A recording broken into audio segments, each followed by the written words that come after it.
Kasi parang ang desisyon kung makikipag-cooperate ay desisyon ng presidente. Hindi po.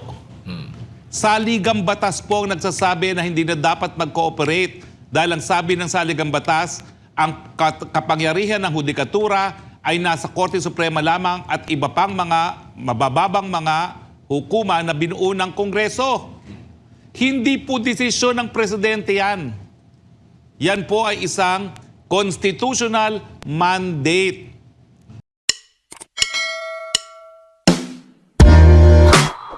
Nga ako, paulit-ulit kong sinasabi, isulat yung in writing yung non-cooperation na yan.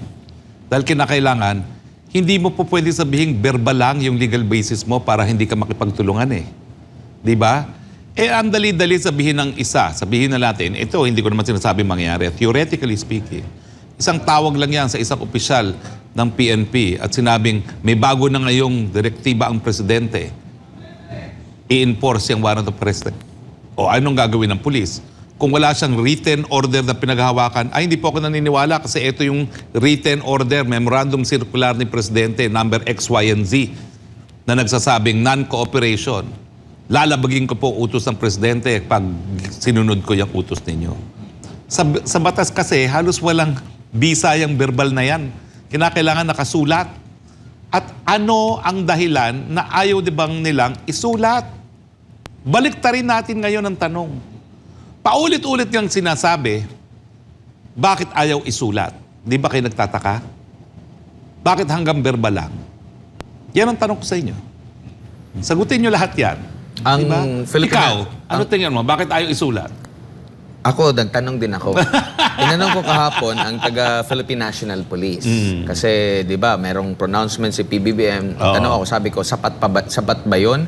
Or mas maganda may black and white talaga, pero meron kayong panghawakan. Kaya lagi naman nila sinasabi, sapat na yun. Sapat na raw yun. Yung sinasabi. Well, yan po ay husgahan ng taong bayan. Sa tingin niyo ba, sapat na yun?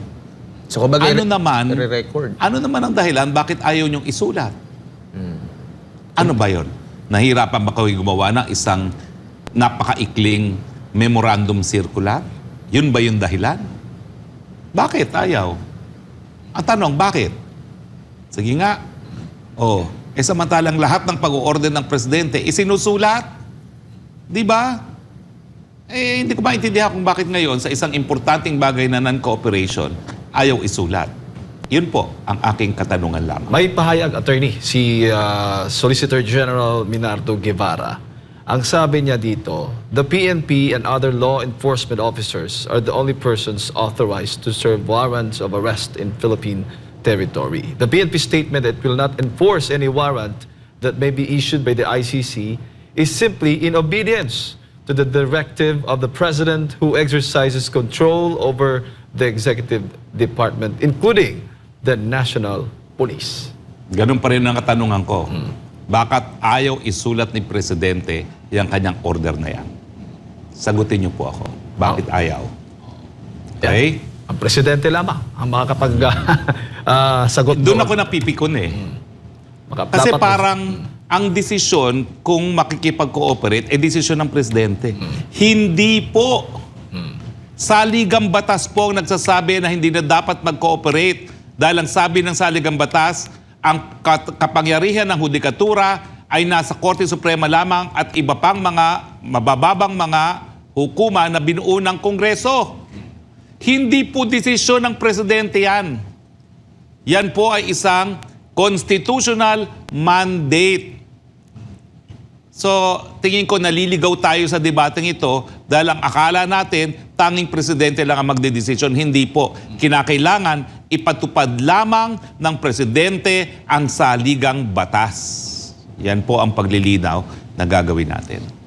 Speaking of Mindanao, attorney, umaapila si Pangulong Bongbong Marcos sa mga nagsusulong na ihiwalay ang Mindanao sa ibang parte ng Pilipinas at tigilan na ang mga panawagang ito. Sa kanyang talumpati sa selebrasyon dyan po sa Constitution Day sa Shangla, Makati City, sinabi ni Pangulong Marcos na ang naturang panawagan ay isang paglabag anya sa saligang batas. Ayon sa Pangulo, nakatakdang mabigo ang panawagan na ito dahil nakaangkla ito sa maling basehan at taliwas sa itinatakda ng konstitusyon. Sabi ng Pangulo, ang mga lider na anya sa BARM ang tumatanggi sa proposal na paghihiwalay ng Mindanao. Tinatawag pa ng Pangulo na isang kalokohan ang nasabing hakbang at itiniit na hindi niya ito papayagan na mangyari. Anong masasabi mo, Attorney?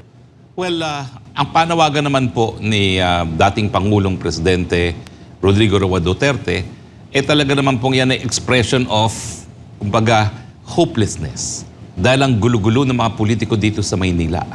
Anong ginagawa ng mga magugulong politiko sa Maynila? Tinatangkang baguhin ang saligang batas sa pamamaraan na nagpapakita na walang respeto sa saligang batas.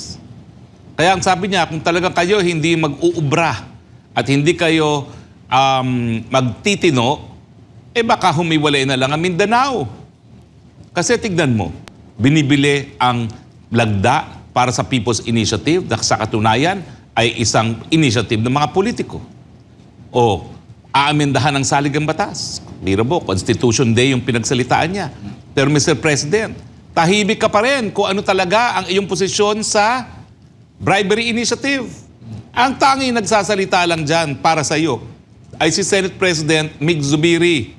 Pero ni minsan, hindi ka namin narinig na mismong ikaw ang nagsalita na nagsabing tutol ka sa pagbaboy sa saligang batas, tutol ka sa pagbaboy doon sa proseso ng People's Initiative dahil binibili ang pirma at linilin lang ang mga pumipirma. Hindi ka pa po namin naririnig. Kaya nga po, nawawalan na ng pag-asa yung mga gaya ni dating Presidente Rodrigo Roa Duterte. Alam nyo, sa tingin ko, hindi rin talaga inaasahan ni Presidente Duterte na mangyayari yan. Pero ang mensahe, magtinu-tinu naman kayo dyan sa Luzon. Dahil yung ibang bahagi ng Pilipinas, nais lang magkaroon ng tahimik na buhay. Yun lang po mensahe nila. At kapag ayaw nyo ng katahimikan, talagang bibitiw na lang sila dahil mabubuhay naman sila ng matiwasay kung wala yung mga magugulong politiko dito sa Luzon at sa Visayas. Di ba, Mr. President?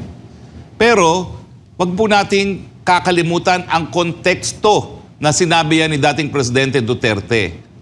Nawawala na siya ng pag-asa sa kalidad ng mga politiko dito sa Luzon at Visayas na talagang pinupinturya ang ating saligang batas. Alam niyo po talaga, sa kasaysayan, talaga naman po hindi nasakop ng mga Espanyol na tuluyan ang Mindanao. Kaya po narariyan pa rin ang pananampalataya ng mga Moro, ng mga Muslim, at narariyan pa rin yung ating mga katutubo. At mabuti na lang, ang mga Espanyol talaga, ang talagang naging kalakalan lang nila ay sa ginto, at ang mga gintong nakuha nila ay karamihan dito sa Luzon. Hindi pa nila masyado na-explore yung Mindanao. Kaya hanggang ngayon po, napakarami pang mga tanging yaman dyan sa Mindanao. So ang hiling lang ng mga taga Mindanao, pwede ba itigil na yung mga kalokohan na ginagawa, lalong-lalo na ng mga taga mababang kapulungan, yung liderato ng mababang kapulungan. Tigilan na yung pagnanais na makipag-alyado sa Amerika at pwedeng magdulot ng isang gera na makakaladkad tayo na wala naman tayong pang-nasyonal na interes. Isa pa po yan sa konteksto ng sinabi ni dating Presidente Rodrigo Roa Duterte yan. Dahil ang unang-unang beses na nagsalita naman si Speaker Alvarez tungkol dito ay in relation doon sa panlabas na relasyon natin sa Amerika at sa China. Na sa tingin ni Speaker Alvarez, talagang kinakaladkad tayo sa gera na wala naman tayong interes. So kung gusto ng mga taga-Luzon at mga taga-Visayas na makipaggera, so be it, hihiwalay ang Mindanao. Hindi sila makikipaggera. So alam po ng mga nagsusulong ng ideya na yan, at wala pa naman silang ginagawa po para isulong yan. Ngayon po ay ideya pa lang. Kaya nga po nagtataka ako dun sa mag-amang Romualdo, bakit sinabi na sedition na yan? Wala pa po yan sedition. Yan ang ideya na kinakailangan pa rin talakayin ng taong bayan at magkaroon ng debate para riyan. No? Yan po talagang dahilan. Kaya meron tayong demokrasya. No? Yung ideya na yan ay ayaw ng mga taga Mindanao sumapi sa gera na wala silang kinalaman. Ayaw na ng Mindanao dyan sa ginagawa ng liderato ng Kamara de Representante na talagang sinasamantala at binababoy ang ating saligang batas, ang ating mga constitutional processes. Yan pong konteksto na dapat maintindihan ninyo, yung panawagan, nahihiwalay na ang Mindanao. Pero sa tingin ko po, alam naman nila kung dadaanin yan sa tamang proseso, at meron pong tamang proseso dyan, ha? Daraan at daraan po yan sa UN na magkakaroon ng referendum.